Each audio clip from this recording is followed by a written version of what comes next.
Residents in the town of Falmouth say that a nearly 400-foot turbine has severely impacted their quality of life. They talk about noise issues, ringing in their ears, and changes in pressure when they're outside.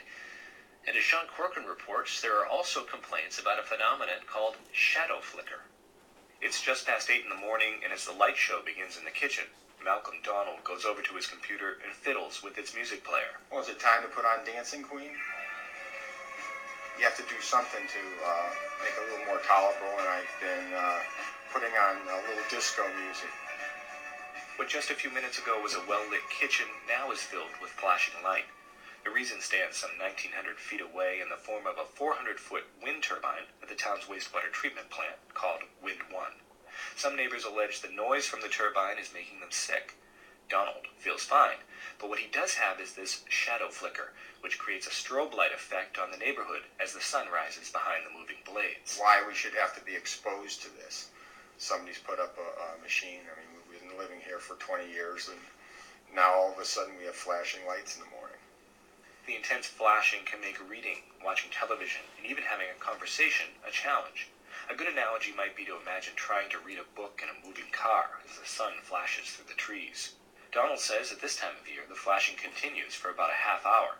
2 years ago, that wouldn't have been much of a problem, but last year, Donald and his wife installed a half dozen new windows in the rear of the house in an effort to eat breakfast with the sunlight. We've just done major renovations, taken out a couple of walls and opened it up so we can live here and enjoy the sunshine.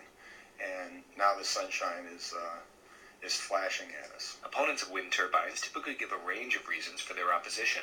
There's talk about alleged human and animal health effects, questions about connecting to the electricity grid, and concerns about cost, industrial accidents, property values, and general noise.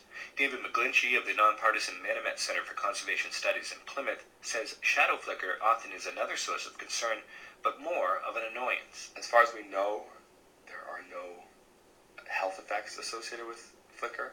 On the other hand, if that's your house and it's occurring when you want to eat breakfast, it's an impact. It's a nuisance. In recent wind debates on Cape Cod, there's been confusion about shadow flicker. Some speakers have said it can cause epileptic seizures. Heather Goldstone, WCAI's science editor, says that's unlikely to be a problem in Falmouth. I've seen 2 studies that directly address whether shadow flicker from wind turbines can cause seizures.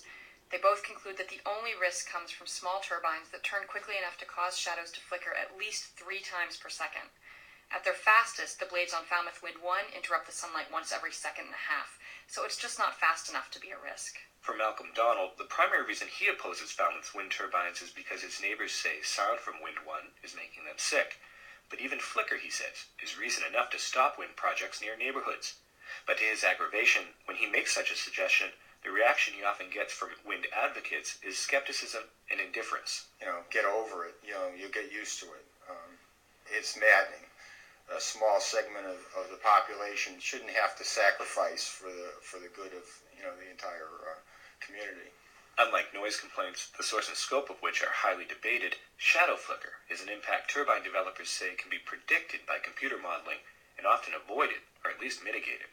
But so far, Donald says he's received little comfort from being advised to cover his windows, grow more trees in his yard, and to keep his lights on in order to reduce the flicker.